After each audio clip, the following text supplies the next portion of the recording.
ওই প্রথম প্রেমটা যখন ভেঙে যায় না, তখন আমার খুব পবিত্র একটা মন থাকে, আমার ভালোবাসায় কিন্তু কোনো ফারাক থাকে না। ওই মনটা যখন একবার ভেঙে যায়, মানুষ এতটা শক্ত হয়ে যায়, এতটা টার্নিং পয়েন্ট হয়ে যায় যে এই মন আর কেউ ভাঙতে পারবে না। এখন আমি নতুন ভাবে কাউকে ভালোবাসতে পারবো কিনা তাও জানি না।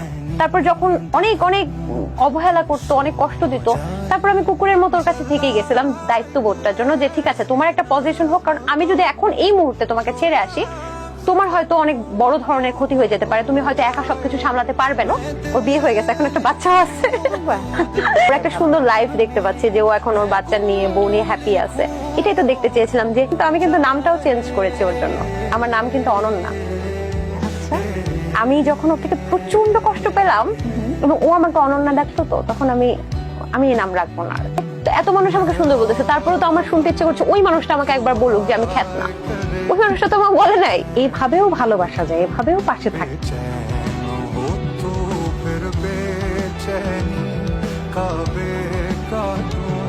तुझे चैन